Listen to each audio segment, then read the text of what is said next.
Hello sir. तो यहाँ पर ना मैं आपकी फ़ाइल को ही यहाँ पर एडिट करने वाला हूँ, है ना।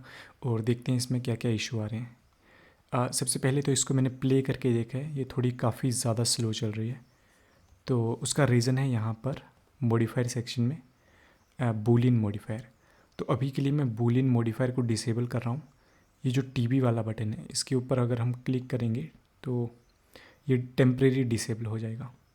ओके, जो भी हमारे 6 ऑब्जेक्ट्स हैं उन सभी को यहाँ पर मैं डिसेबल करके रख रहा हूँ। ओके, और मैं एक काम कर लेता हूँ, ये जो भी हमारे 6 ऑब्जेक्ट्स हैं इनको मैं कंट्रोल क्लिक करके सेलेक्ट करूँगा एंड देन एम प्रेस करके नई कलेक्शन के अंदर यहाँ पर इसको मूव कर दूँगा। ओके, अभी मैंने ये फ़ाइल चेक करी थी, इसमें एक इशू और है। अभी इशू ये है कि ये वाला जो आर्टरी वाला पार्ट है इसमें ये ठीक से बना नहीं है। ठीक है, तो इसको हमें दोबारा से इंपोर्ट करना पड़ेगा। मैं आपको बताता हूँ। उससे पहले एक चीज़ मैं आपको और बता देता हूँ। देखो यहाँ पर आउटलाइनर में ना एक फ़िल्टर का बटन है, यहाँ पर क्लिक करके मैं एक बटन और एक्टिवेट कर लूँगा। ये है डिसेबल इन व्यू पोर्ट्स का बटन है, ये टीवी वाला, इसको मैं इनेबल करूँगा और अब मुझे यहाँ पर एक बटन और देखने को मिल जाएगा। ओके, देखो हम किसी भी चीज़ को ना आई आइकन के ऊपर क्लिक करके उसको हाइड कर सकते हैं। ये जो टीवी वाला आइकन है ये भी सेम वही काम करता है, बट दोनों में डिफरेंस क्या है कि ये सिर्फ हाइड एंड शो करता है बिना सिस्टम को ऑप्टिमाइज़ करे, जबकि ये आगे वाला जो टीवी वाला बटन है इससे सिस्टम से रैम हमारी फ्री हो जाती है। ओके, तो ये एक तरह से प्रॉपरली चीज़ों को व्यू पोर्ट से डिसेबल कर देता है ताकि हमारा व्यू पोर्ट थोड़ा फास्ट हो जाए। ओके, मैं यहाँ पर 1 प्रेस करके फ्रंट व्यू में जा रहा हूँ, या आप इन बटन्स का भी यूज़ कर सकते हैं। कौन सा व्यू है बाय द वे वो आपको यहाँ पर देखने को मिल जाएगा। हम क्या करेंगे, हम बारी बारी से ना सारी चीज़ें ठीक करेंगे। सबसे पहले देखो ये वाला जो आर्टरी की मैं बात कर रहा था, तो इसमें काफ़ी कुछ एक इशू क्रिएट हो गया है। मैं आपको बताता हूँ क्या इशू है। अभी के लिए देखो मैं सॉलिड व्यू में आ रहा हूँ। अभी के लिए इशू क्या है, देखो इसमें काफ़ी सारी ना होल्स क्रिएट हो गए हैं। आई गेस जब आपने मर्ज बाय डिस्टेंस किया होगा ना तो वो अच्छे से नहीं हुआ होगा। ओके, उस केस में हमें ये वाला आर्टरी वाला पार्ट ना दोबारा से इंपोर्ट करना पड़ेगा। तो मैं क्या कर रहा हूँ, इसको डिलीट कर रहा हूँ एंड थोड़ी सी हमारी सेम प्रोसेस रहेगी जो हमने पिछली वीडियोज़ में करी थी। यहाँ पर मैं एक नई कलेक्शन बना रहा हूँ, अगेन सी प्रेस करके, या फिर आप इस बटन का यूज़ कर सकते हो। ओके, एक काम मैंने गलत कर दिया, यहाँ पर मैंने पुरानी आर्टरी को डिलीट कर दिया। मुझे इसको डिलीट नहीं करना है, फ़िलहाल के लिए मैं इसको डिसेबल ही करूँगा। ठीक है, उसके बाद मैं एक नई कलेक्शन बनाऊँगा, इसको नाम हम दे देते हैं आर्टरी। और फ़िलहाल के लिए हमारे पुराने स्टेप्स रिपीट होने वाले हैं। जो आर्टरी के 21 ऑब्जेक्ट्स हैं वो सारे मैं इंपोर्ट करने वाला हूँ। सो फाइल इंपोर्ट या फिर F4 इंपोर्ट एंड FPX, और मैं उस फाइल को इंपोर्ट कर ले रहा हूँ। ए प्रेस करके सब कुछ सेलेक्ट करूँगा एंड इंपोर्ट FPX। ओके, सारे पार्ट्स इंपोर्ट हो गए हैं, तो अगेन हम सही वही प्रोसेस दोहराएंगे। इस कलेक्शन को मैं फ़िलहाल के लिए मिनिमाइज़ कर रहा हूँ, कलेक्शन को सेलेक्ट करूँगा। अगेन मिनिमाइज़ है या मैक्सिमाइज़ है ये फ़र्क नहीं पड़ेगा, बस कलेक्शन को आपको सेलेक्ट करना है। एन की प्रेस करके हम राइट साइड बार लेंगे, उस प्लगइन के ऊपर जाएंगे एंड क्रिएट शेप कीज़ के ऊपर क्लिक करेंगे। सारे ऑब्जेक्ट्स में अब वो शेप की जो है वो बन गई होगी, है ना, उनकी अपनी अपनी शेप की बन गई होगी। यहाँ पर नेमिंग थोड़ी अलग है, कोई बात नहीं। अभी मैं क्या करूँगा, इसको पहले सेलेक्ट कर लूँगा या आप इसको बाद में भी सेलेक्ट कर सकते हो। देन कलेक्शन के ऊपर राइट क्लिक करके सेलेक्ट ऑब्जेक्ट्स एंड अब ये वाला हमारा एक्टिव ऑब्जेक्ट है, यानी कि अब मैं यहाँ पर क्लिक करके ज्वाइन एज शेप्स करके सारी की सारी शेप्स यहाँ पर ट्रांसफ़र कर लूँगा। ओके, देन नीचे वाली को मैं सारी को डिलीट करूँगा और अब सिर्फ यही हमारे पास बची है। मैं यहाँ पर फर्स्ट की फ्रेम में जा रहा हूँ। फर्स्ट में यहाँ पर ये जो दिख रहा है, अगेन आई गेस इसका कोई, अच्छा ये जो मैं यहाँ पर बीच बीच में ड्रॉ करता था ना, उसका ये एक की फ्रेम बन गया है जो यहाँ बना था। तो इसको मैं सेफली यहाँ पर सेलेक्ट करके पहले डिलीट कर सकता हूँ। अगेन शायद आपके केस में ये नहीं दिख रहा होगा। अभी हम अरेंज शेप कीज़ करेंगे, तो मेक श्योर यहाँ पर शेप की में फर्स्ट वाली सेलेक्ट है, arrange shape keys. Okay, and again then animating shape keys. Okay, सारी शेप कीज़ एनिमेट हो गई हैं। इसको मैं मिनिमाइज़ कर दे रहा हूँ। चलो अभी मैं एन की प्रेस करके इसको हाइड कर रहा हूँ। अभी हमें एक काम और करना पड़ेगा। देखो जो बाकी के ऑब्जेक्ट्स हैं, यहाँ पर मैं कोई भी एक इनेबल कर रहा हूँ, जैसे ये फेब्रियोटिक है ना, तो ये गया है यहाँ पर 59 फ्रेम्स तक।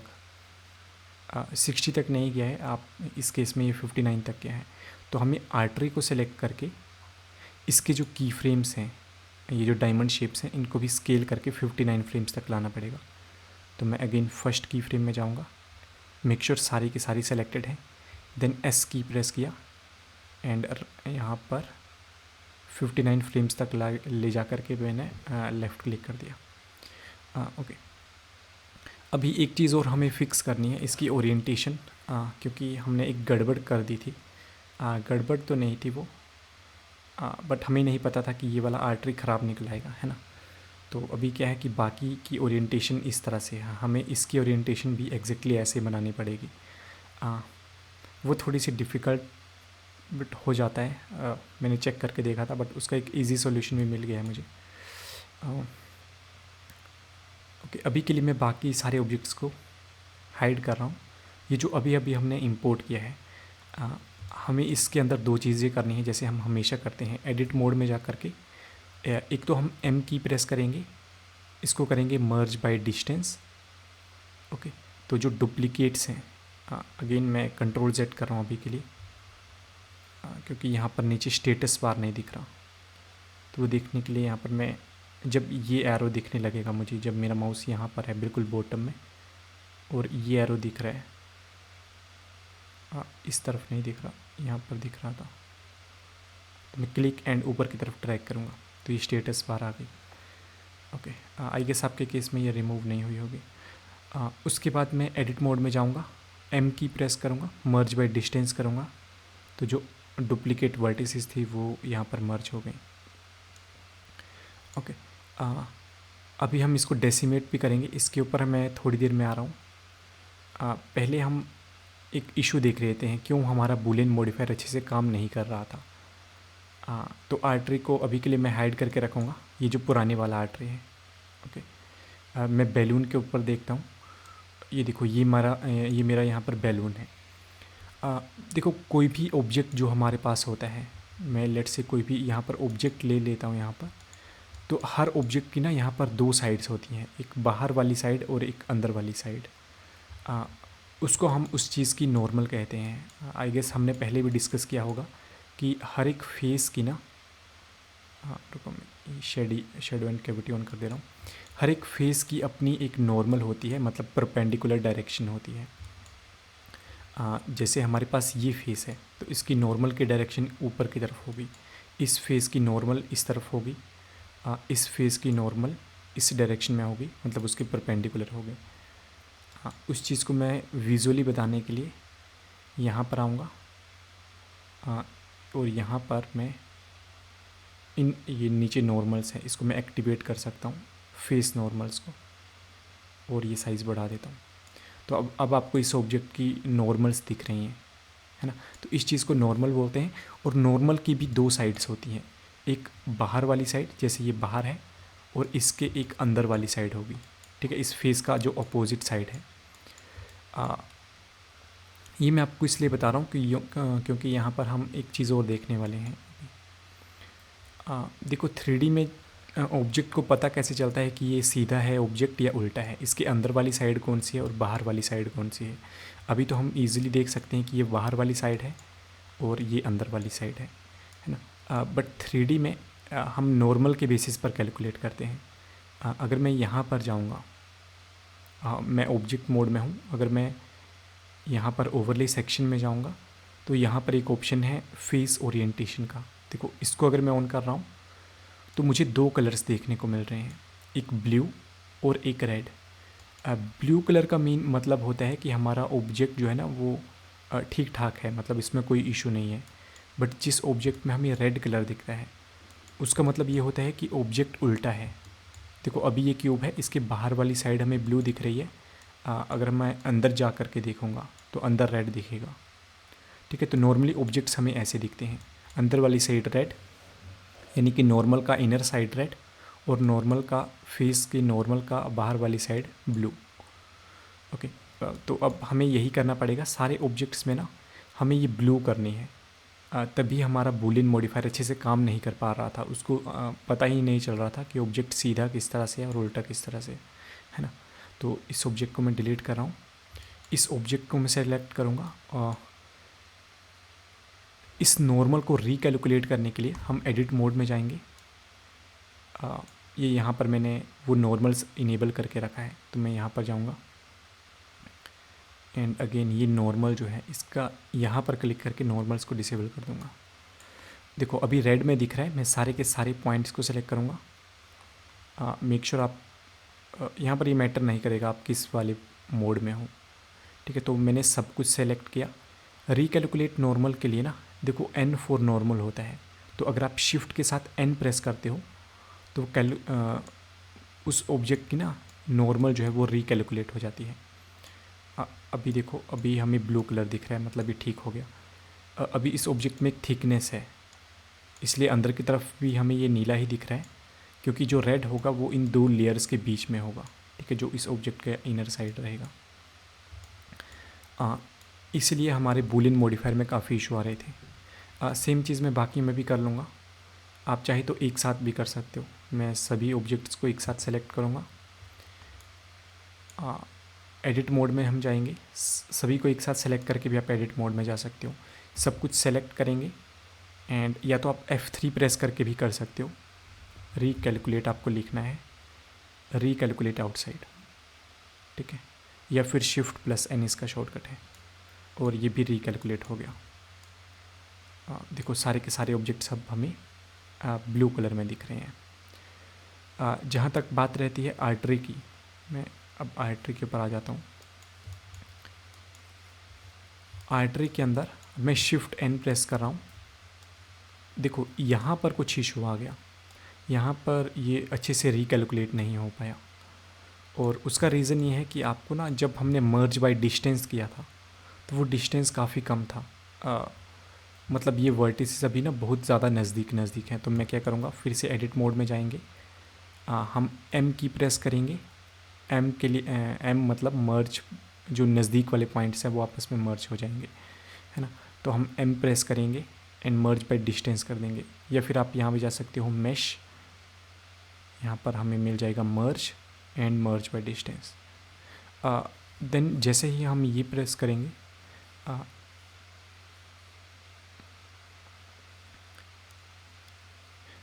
हमारे सामने ये टेम्परेरी मीन ओपन हो जाएगा। ओके, तो मैं यहाँ पर क्लिक करूँगा और इसका डिस्टेंस ना थोड़ा सा बढ़ा देता हूँ।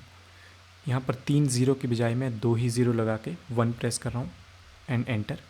तो देखो कुछ और वर्टिसेस हमारे यहाँ पर कंबाइन हो गई हैं।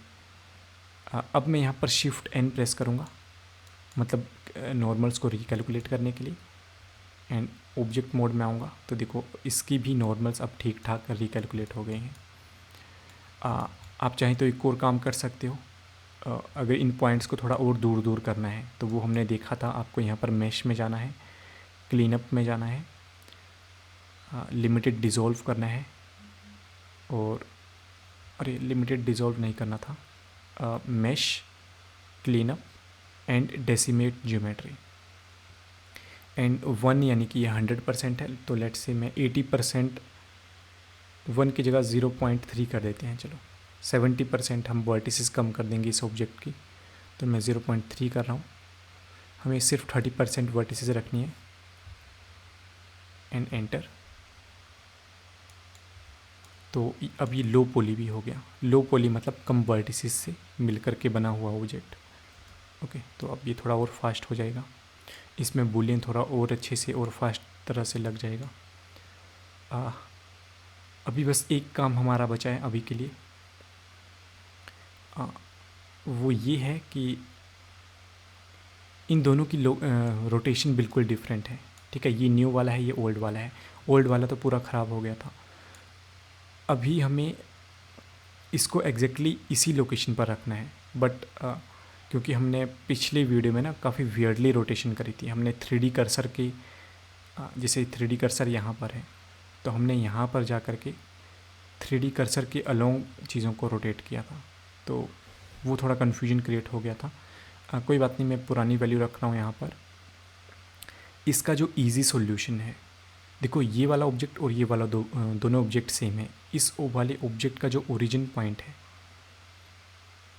उससे पहले मैं ये जो मुझे रेड एंड ब्लू दिख रहा है, अब मुझे इसका काम नहीं है, तो मैं यहाँ पर क्लिक करके ये फेस ओरिएंटेशन को ऑफ कर दूँगा। ये सिर्फ चीज़ों को चेक करने के लिए ऑन करी जाती है कि हमारा ऑब्जेक्ट सही है या नहीं। अभी मैंने इस वाले ऑब्जेक्ट को डिलीट नहीं किया है क्योंकि मुझे प्रॉपर रोटेशन करनी है ना। देखो वो हम कैसे करेंगे, अगर हम किसी भी ऑब्जेक्ट को, यहाँ पर मैं रैंडम कर रहा हूँ, अगर मैं किसी भी ऑब्जेक्ट को चलो सबसे पहले ओरिजिन पॉइंट का देखते हैं। देखो इसको अगर मैं रोटेट कर रहा हूँ तो ये अपनी जगह पर ही रोटेट हो रहा है, बट इसको मैं रोटेट कर रहा हूँ तो ये कहीं ऊपर से हो रहा है क्योंकि इसका ओरिजिन पॉइंट यहाँ पर है। और पिछली वीडियो में हमने इन सारे ऑब्जेक्ट्स का ओरिजिन पॉइंट जो था वो ज्योमेट्री के अंदर ले लिया था।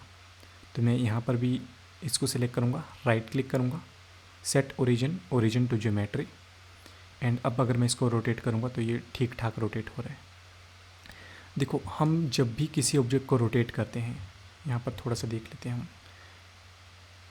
जैसे ये मैंने यहाँ पर ऑब्जेक्ट ऐड करा, ठीक है।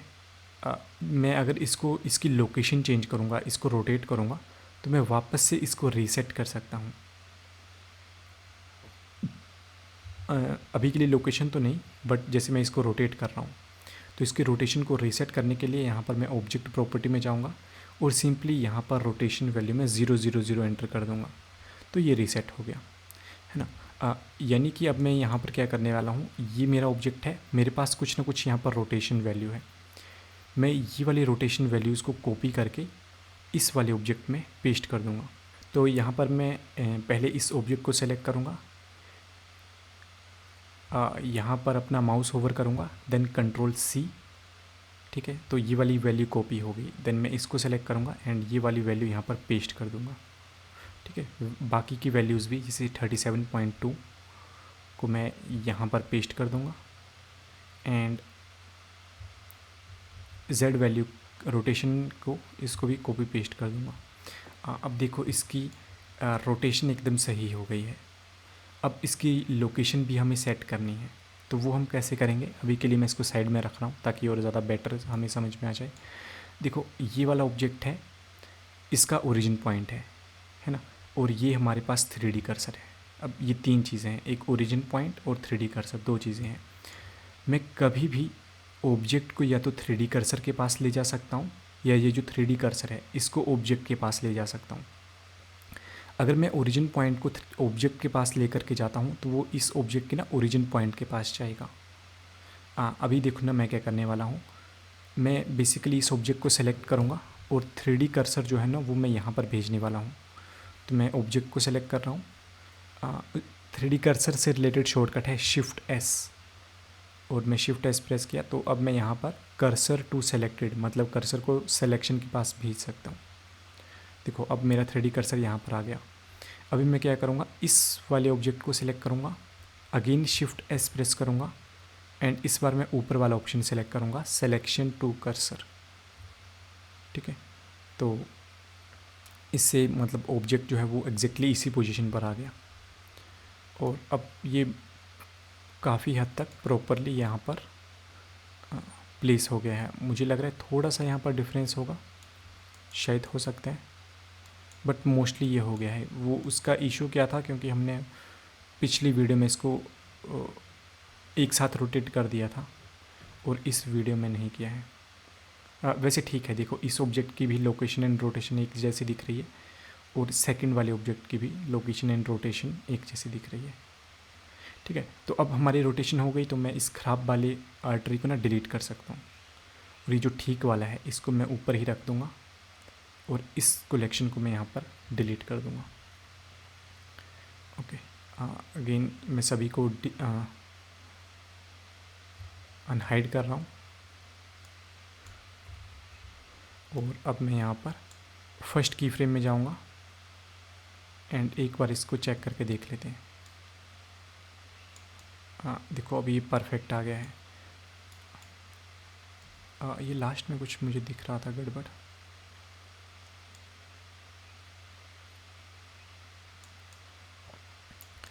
देखो अभी हमने इसको मूव तो किया ना, बट फिर भी मुझे लग रहा है कि थोड़ा सा इसमें, तो मुझे इसको थोड़ा सा मैनुअली मूव करना पड़ेगा। मुझे लग रहा है प्रॉपर मूव नहीं हुआ है, क्योंकि हमने थोड़ा अलग अलग किया था ना। तो चलो अब ठीक है।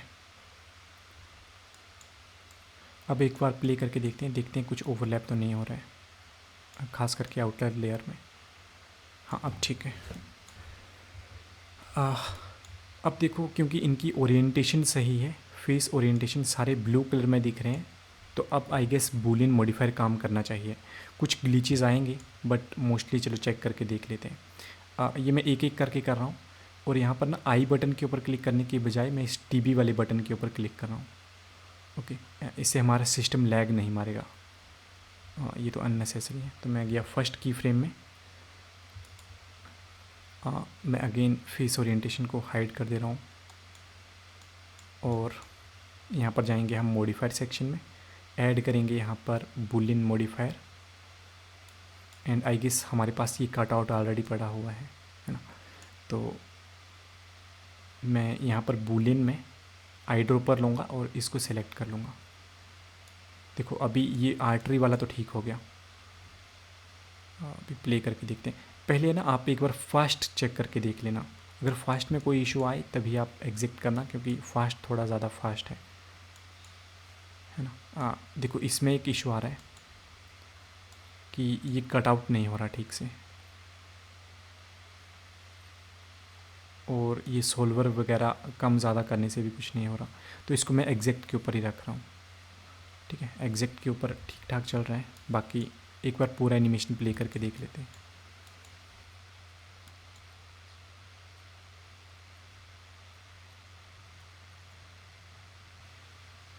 आई गेस मेनली इशू वही था फेस ओरिएंटेशन का, वो मैं पिछली वीडियो में बताना भूल गया था।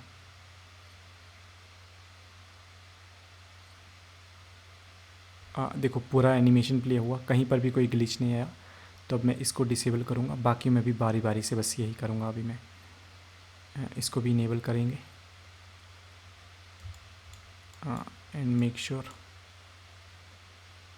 देखो फास्ट वाले में क्या हो रहा है ना, ये यहाँ पर होल क्रिएट हो जा रहे हैं, तो हमें ये होल नहीं चाहिए, तो मैं एग्जैक्ट में ही रखूँगा इसको भी।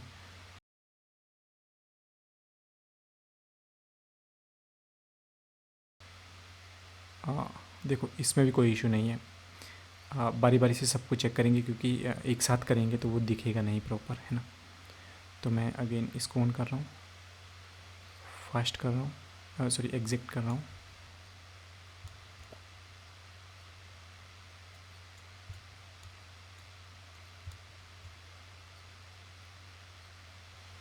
ये भी मोस्टली ठीक ही बिहेव कर रहा है। नेक्स्ट है फेब्रियोटिक।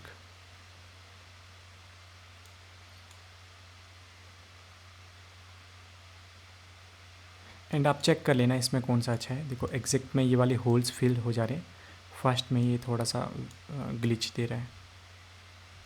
आई गेस हमें अभी ये सोल्वर को भी एनिमेट करने की ज़रूरत नहीं पड़ रही है। मोस्टली ये इस वाले वर्जन में ठीक ही हो गया सारा का सारा ऑटोमेटिकली,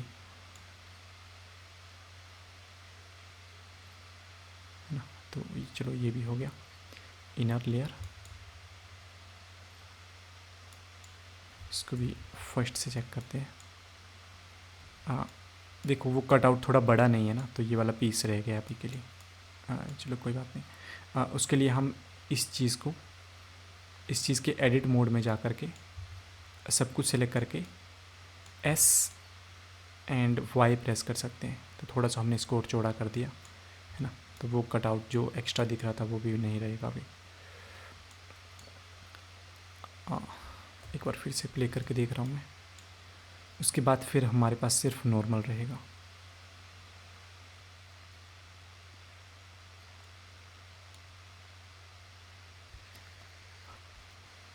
हाँ चलो ये भी हो गया। नेक्स्ट फाइनल नॉर्मल, एंड इसको भी इनेबल कर दे रहे हैं।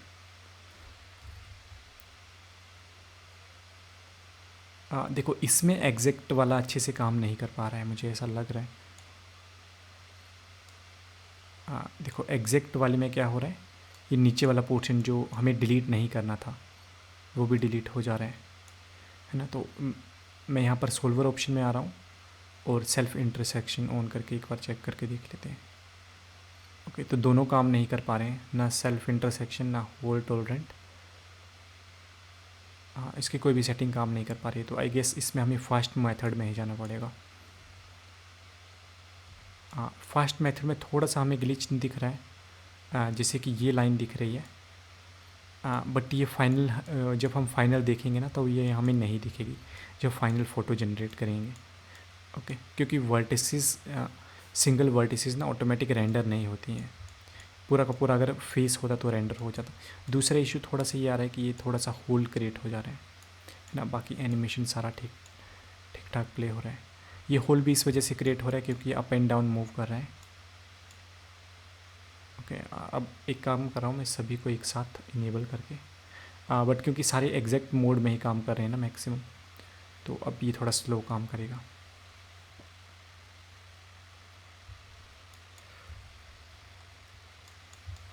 हाँ, एक बार अब मैं पूरा प्ले करके चेक कर ले रहा हूँ।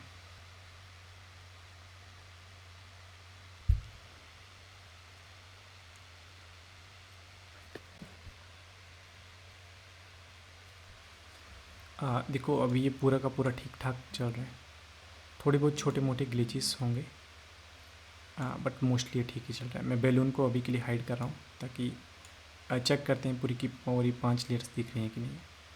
तो ये आर्टरी भी दिख रही है,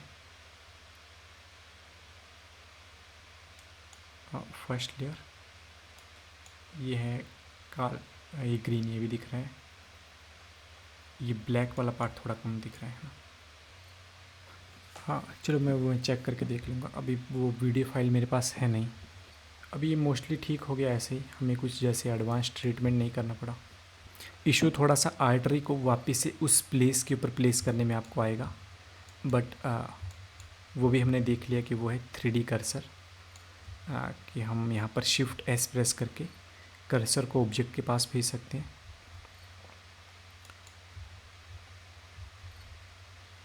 या फिर ऑब्जेक्ट को कर्सर के पास भेज सकते हैं, अगेन शिफ्ट एस प्रेस करके सिलेक्शन टू कर्सर। ओके, तो यही है। इसके अलावा अभी ये तो फिक्स हो गया। इसके अलावा अगर आपके पास कोई और क्वेश्चन होंगे ना तो मुझे बताना, मैं आपको थोड़े एडवांस मटेरियल्स भी बता दूंगा। जैसे ये बैलून है, इसके अंदर हमें अगर लेट से हमें ग्लास वाला मटेरियल चाहिए, तो मैं यहाँ पर मटेरियल सेक्शन में आऊँगा।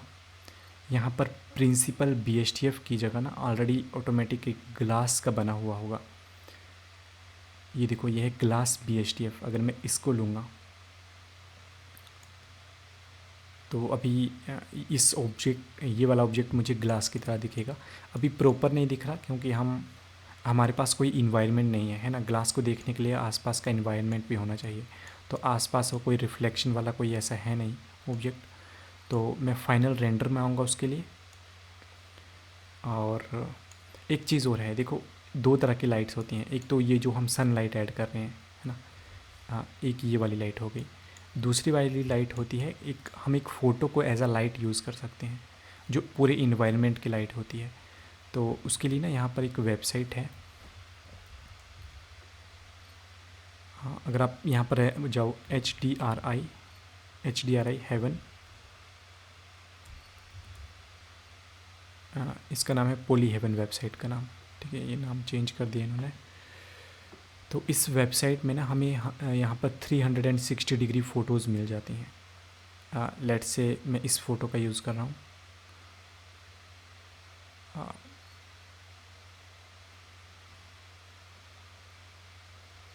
ये वाली अवेलेबल नहीं है, बाकी most of the time available हो जाती हैं।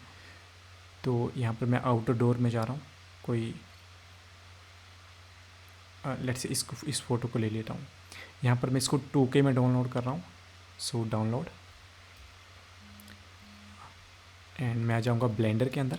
अब इस फ़ोटो को ना एज अ लाइटिंग यूज़ करने के लिए हम यहाँ पर वर्ड टैब के अंदर जाते हैं, और वर्ड टैब के अंदर देखो हम ये जो कलर है इसको चेंज कर सकते हैं, है ना। बट हमें कलर नहीं चाहिए। देखो अभी अगर क्या है, मैं रेड कर रहा हूँ तो ये मुझे रेड में दिख रहा है क्योंकि ये ग्लास मटेरियल है ना। तो जो रिफ्लेक्ट बैक कर रहा है वही इस बैलून का कलर दिख रहा है हमें। तो हमें कलर नहीं चाहिए, हमें एक इमेज चाहिए। वो एक स्पेशल इमेज होती है 360 डिग्री। आप कोई नॉर्मल फ़ोटो भी यूज़ कर सकते हो। कलर के पीछे जो बटन है मैं यहाँ पर क्लिक करूँगा, एंड यहाँ पर जाऊँगा मैं इमेज टेक्सचर, एंड अगेन यहाँ पर मैं ओपन के ऊपर क्लिक करूँगा, और जो हमने डाउनलोड किया है, ओके, जो HDRI फ़ोटो डाउनलोड करी है उसको मैं यहाँ पर ओपन कर लूँगा। हाँ, एक मिनट में टेस्ट कर ले रहा हूँ दूसरी फ़ोटो के साथ। वो फ़ोटो हमें यहाँ पर दिख जाती है, बट हमें नहीं दिख रही। ओके, यहाँ पर मैंने एक गलती क्या कर दी थी कि यहाँ पर ना मैंने कलर की जगह इमेज टेक्सचर लिया था। मुझे इमेज नहीं लेनी है, मुझे लेना है इन्वायरमेंट टेक्सचर। ओके, तो मैं इन्वायरमेंट टेक्सचर लूँगा। अब ओपन के ऊपर क्लिक करूँगा, एंड वो जो हमने 360 डिग्री फ़ोटो ली है उसको ओपन करेंगे। तो देखो अब ये फ़ोटो हमारे आसपास आ जाएगी। इस फ़ोटो का काम क्या है कि बस ये लाइटिंग यहाँ पर, रियल वर्ल्ड की लाइटिंग यहाँ पर इस ऑब्जेक्ट के ऊपर दे रही है। ओके, उसके अलावा एक चीज़ और है। लेट से आपको सिर्फ इसको एज अ लाइट ही ट्रीट करना है इस फ़ोटो को, आपको ये फ़ोटो नहीं देखनी है, क्योंकि ऐसे क्या होगा अगर मैं रेंडर करने जाऊँगा अभी इसको, अगर मैं इसको अभी यहाँ पर कैमरा को मोड में जाऊँगा और रेंडर करने जाऊँगा तो ये पीछे की इमेज भी हमारे पास आ जाएगी।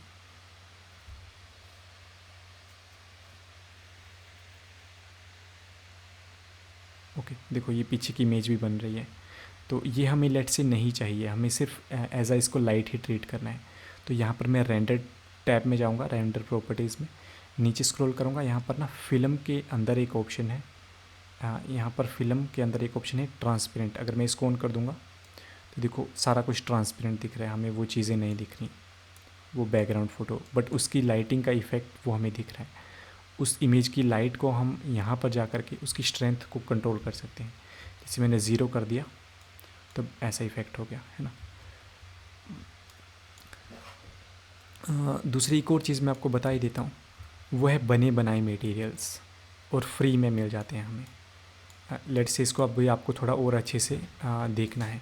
ये तो मैंने ग्लास मटेरियल, जैसे ये मैंने बैलून सेलेक्ट किया, यहाँ पर ग्लास मटेरियल में मैं गया। बाय द वे यहाँ पर 2 रेंडर इंजन्स हैं, वो मैं आपको बताना भूल गया। एक है साइकिल्स, दूसरा है ईवी। ईवी में हमें थोड़ी कार्टूनिश चीज़ें दिखती हैं, साइकिल्स थोड़ा मतलब जो हमें बिल्कुल रियल में दिखा देता है, पूरी प्रॉपर लाइटिंग बाउंस बैक करती है। ओके, तो रियलिस्टिक चीज़ें अगर हमें देखनी है तो हम साइकिल्स का यूज़ करते हैं। अगर हम कोई कार्टून वगैरह बना रहे हैं तो हम उसमें ज़्यादातर ईवी का यूज़ करते हैं। ईवी का फ़ायदा क्या है कि ये रियल टाइम में है। देखो मैं रियल टाइम में इन कलर्स को देख सकता हूँ। बट साइकिल्स के केस में इनको जनरेट होने में टाइम लगता है, ये पॉज करना पड़ेगा, देन ये कैलकुलेट हो रहे हैं यहाँ पर सैम्पल्स, और जब ये पूरे 1024 हो जाएंगे तब मुझे प्रॉपर इमेज देखने को मिलेगी। ओके, अगेन अगर आपके पास GPU है तो आप यहाँ पर डिवाइस में GPU कंप्यूट सेलेक्ट कर लेना। उससे जो साइकिल्स रेंडर है ये काफ़ी फास्ट हो जाता है। अगर आपके पास आपके कंप्यूटर में GPU लगा है और यहाँ पर नहीं दिख रहा, मतलब आपने सेलेक्ट तो कर दिया बट हाइड आउट दिख रहा है, तो आपको ना यहाँ पर एडिट में जाना है, देन प्रेफरेंसेस में, और यहाँ पर है एक ऑप्शन सिस्टम के अंदर। आपके केस में ये नन होगा तो यहाँ पर क्यूडा या ऑप्टिक्स कोई भी सिलेक्ट कर लो, एंड मेक श्योर जो आपका ग्राफिक कार्ड है कंप्यूटर में लगा हुआ उसको यहाँ पर टिक मार्क कर दो, तो आपका ये GPU कंप्यूट चलने लग जाएगा। GPU कंप्यूट में ना साइकिल्स में अगर आप रेंडरिंग करते हो तो वो CPU के मुकाबले काफ़ी फास्ट रहती है। ओके, वो डिपेंड करता है आपका GPU कितना पावरफुल है। ओके, एक चीज़ मैं और बताने वाला था, बने बनाए मटेरियल्स। देखो अभी मैंने ये ग्लास मटेरियल बनाया है, ये थोड़ा ग्लास की तरह दिख रहा है, इसका हम कलर वगैरह चेंज कर सकते हैं ग्लास का। थोड़ी इसकी इंटेंसिटी बेसिक चीज़ें जैसे रफनेस वगैरह वो हम यहाँ से मटेरियल प्रॉपर्टीज़ से, और IOR रिफ्लेक्टिव इंडेक्स भी यहाँ से हम एग्जैक्ट जिस चीज़ का चाहिए आप यहाँ पर दे सकते हो। ओके, तो वो इस तरह बिहेव करेगा। ये हम खुद बना रहे हैं ग्लास मटेरियल। मैं इसको रिमूव करके अभी के लिए सिंपल मटेरियल रख रहा हूँ।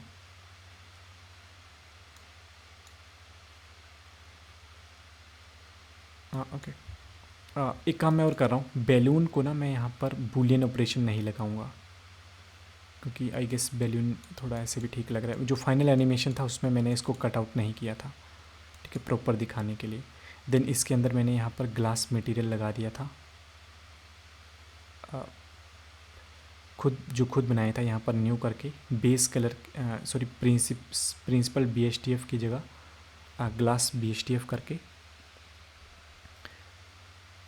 ये मैंने मैनुअली इसको ग्लास बनाया था, है ना। बट हमारे पास बने बनाए मटेरियल्स भी होते हैं, उसके लिए आप यहाँ से डाउनलोड कर सकते हैं। बट एक और चीज़ है, अगर मैं आपको एक प्लगइन बता देता हूँ, इसका नाम है ब्लेंडर किट। आपको बस गूगल के ऊपर ब्लेंडर किट लिखना है, यहाँ पर फर्स्ट वेबसाइट में जाना है एंड यहाँ पर डाउनलोड ब्लेंडर किट, बस इसको डाउनलोड कर लेना है।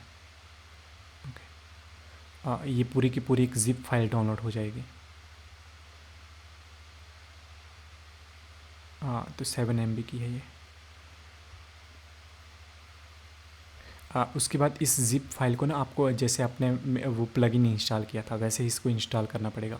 सो एडिट, प्रेफरेंसेस, एड ऑन्स, यहाँ पर इंस्टॉल एंड यहाँ पर हम डेस्कटॉप डाउनलोड सेक्शन में जाएंगे एंड क्योंकि मैं यहाँ पर कंप्रेस्ड में जाऊँगा और ये है ब्लेंडर किट, इसको सेलेक्ट करके हम इसको इंस्टॉल एड ऑन कर देंगे एंड देन इसको हम यहाँ से इनेबल भी कर देंगे।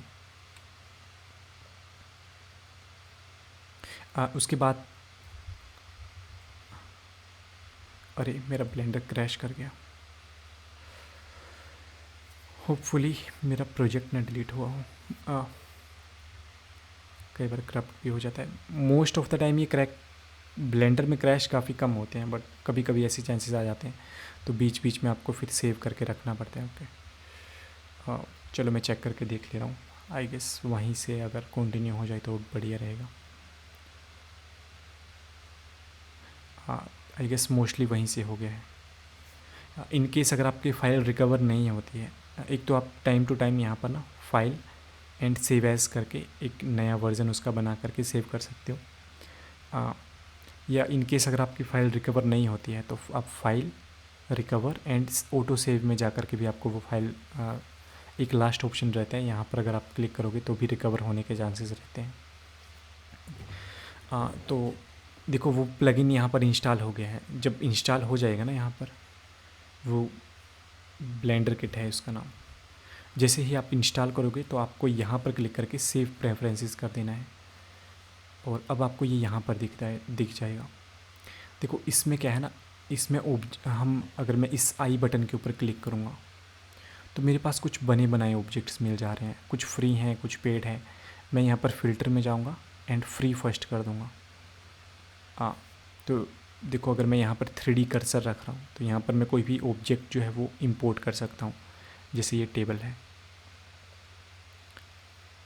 तो ये टेबल देखो इसके ऊपर आ गया, है ना। खैर ये सारी चीज़ें हम कर सकते हैं, बट ये मैंने इसलिए डाउनलोड किया है ताकि हम यहाँ पर मटेरियल सेक्शन में जाएं। ये मटेरियल सेक्शन है। अभी आपको जैसा भी मटेरियल चाहिए, लेट से मुझे ग्लास चाहिए तो मैं ग्लास लिखूँगा और वो यहाँ पर मैं देख लूँगा कौन सा है। जैसे ये वाला ग्लास है, मैं इस वाले ऑब्जेक्ट को सिलेक्ट करूँगा एंड यहाँ पर क्लिक करूँगा तो ये डाउनलोड होकर के इसमें अप्लाई हो जाएगा।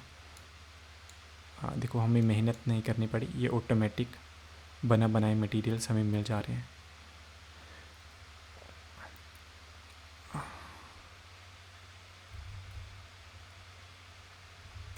ठीक है, तो यहाँ पर आपको सारे मटेरियल्स मैक्सिमम मिल जाएंगे, या आप बेसिक बनाने होंगे तो बना लेना। जैसे मैं इसको सेलेक्ट कर रहा हूँ, ये वाला मटेरियल अप्लाई कर दूँगा। ये लाइव डाउनलोड होते हैं तो थोड़ा टाइम भी लग सकता है। तो ये बने बनाए मटेरियल अभी के लिए ऐड कर रहा हूँ। बस यही है, इसी तरह से मैंने कलर किया है। देन एक और चीज़ मैं आपको बता देता हूँ, अब वीडियो कैसे निकालनी है। मैं कंट्रोल जेड करके ना पुरानी मटेरियल ही रख रहा हूँ, सिर्फ ग्लास वाले को छोड़ करके। हाँ ओके। अब ये है, इसको मुझे रेंडर कैसे करना है। देखो एक है यहाँ पर रेंडर और रेंडर इमेज। इमेज में सिर्फ इमेज रेंडर होगी। मैं फ़िलहाल के लिए ना यहाँ पर वो ईवी रेंडरिंग ले रहा हूँ ताकि जल्दी जल्दी रेंडर हो जाए। ओके, ईवी में भी ठीक ठाक ही दिख रहा है। मैंने यहाँ पर काफ़ी रैंडम कलर्स ले लिए हैं, तो मैं यहाँ पर रेंडर में जाऊँगा, रेंडर इमेज में तो सिर्फ एक ही इमेज रेंडर होगी। थोड़ा सा रेंडरिंग को और बता देता हूँ मैं। आई गेस कैमरा का हमने ऑलरेडी डिस्कस कर लिया है ना, तो मैं कैमरा व्यू में जा रहा हूँ। एन की प्रेस करके मेक श्योर आप यहाँ पर व्यू में हो एंड यहाँ पर लोग कैमरा टू व्यू हो, ये वाला ऑप्शन। तो इससे आप जो भी चेंजेस करोगे वो कैमरे में भी चेंजेस होते रहेंगे, ठीक है। ये आई गेस हमने पिछली वीडियो में डिस्कस किया होगा। तो जो भी मुझे अच्छा लग रहा है एंगल वो मैंने यहाँ पर रख लिया कैमरे में। लेट्स से मैं ऐसे रख रहा हूँ। मैं अगेन एन प्रेस करूँगा, एक कैमरा टू व्यू ऑफ कर दूँगा ताकि मैं मिस्टेक गलती से अगर मैं मिडिल क्लिक करके अगर व्यू चेंज करने की कोशिश करूँ तो मैं कैमरा मोड से बाहर आ जाऊँ, ठीक है। अभी हम देखते हैं वीडियो कैसे निकालना है। सिंगल इमेज तो हमें पता है। तो एक बात यह है कि आप अगर यहाँ पर आउटपुट प्रॉपर्टीज़ में जाओगे तो आप यहाँ पर कैमरा का रेजोल्यूशन चेंज कर सकते हो, ठीक है। कितना आपको रेजोल्यूशन चाहिए, जो स्टैंडर्ड रहता है वो तो यही है 1920x1080। फ़ोन के लिए आप यही उल्टा कर दो, मतलब है ना। यहाँ पर 200% कर दोगे तो इसका डबल हो जाएगा रेजोल्यूशन। तो बाय डिफ़ॉल्ट मैं 100 कर रहा हूँ। यहाँ पर मैं कैमरा के अंदर जाऊँगा। कैमरा के अंदर ना एक चीज़ और है, वो है डेप्थ ऑफ फील्ड। जैसे आसपास की चीज़ें उससे हमें ब्लर दिखती हैं, तो डेप्थ ऑफ फील्ड में यहाँ पर मैं कोई भी फोकस पॉइंट ले सकता हूँ, लेट से ये वाला। और अगर मैं इस एफ स्टॉप की वैल्यू को डिक्रीज़ करूँगा तो जो मैंने ऑब्जेक्ट यहाँ पर सेलेक्ट किया होगा ना सिर्फ वही मुझे हाईलाइट दिखेगा, बाकी सारे आसपास की चीज़ें ब्लर दिखेंगी। ओके, इस केस में इतना इफेक्टिव नहीं है, तो खैर मैं इसको डिसेबल कर रहा हूँ। देखो जैसे मैं किसी भी ऑब्जेक्ट को सिलेक्ट करूँगा तो सिर्फ वो फोकस में दिखेगा, बाकी सब कुछ ब्लर में दिखेगा। और ये आप एफ स्टॉप से कंट्रोल कर सकते हो। अभी के लिए मैं इसको डिसेबल कर रहा हूँ, डेप्थ ऑफ फील्ड को। हम देख रहे थे फाइनल आउटपुट कैसे निकालनी है, तो यहाँ पर मैं आउटपुट प्रॉपर्टीज़ में जाऊँगा। अच्छा, आई गेस मैंने यहाँ पर डिस्कस किया तो था, है ना। यहाँ पर एफ एमपेग वीडियो लेना है, यहाँ पर इनकोडिंग में MP4 लेना है, MPEG4 and then render and render animation. और जितने भी आपने यहाँ पर सेलेक्ट की होंगी एंड फ्रेम्स, उतनी फ्रेम्स का हमारे पास बन जाएगा और लोकेशन यहाँ पर सेव होगा। Okay, so render and render animation. देखो मेरा ना यहाँ पर अभी रेंडर एनिमेशन काम नहीं कर रहा, मतलब कुछ भी रेंडर नहीं हो रहा है। तो उसका इशू ये है कि ये फ़ाइल मैंने आपकी तरफ से ली है ना, तो यहाँ पर जो आउटपुट फ़ोल्डर है वो मेरे पास एग्जिस्ट नहीं करता, है ना। तो जैसे अगर मैं इस फाइल को आपको भेजूँगा, अगर आपको अपने कंप्यूटर में वो रेंडर निकालना होगा तो यहाँ मेक श्योर यहाँ पर लोकेशन को आप दोबारा से रीसेट कर लो। ओके, और अब मैं यहाँ पर पूरा का पूरा रेंडर एनिमेशन निकाल सकता हूँ। देखो ये हमारा ना एनिमेशन बन गया। इसमें थोड़ी बहुत ग्लिचेस वगैरह रह रहे हैं, बट ये लास्ट में थोड़ा सा एक ग्लिच आ रहा है, वो उसी की वजह से है कि हमने जो आर्टरी है ना वो अलग से फिर उसको अलग से एनिमेट किया है, तो उसमें थोड़ा सा इशू आ रहा होगा। और बाकी तो ये मटेरियल एकदम अच्छे नहीं है, तो उस वजह से ये ग्लास वाला काफ़ी ऐसा है, मैंने टेम्परेरी यूज़ किया, तो ऐसा एनिमेशन दिख रहा है। बाकी इतना सॉल्व करो अभी के लिए।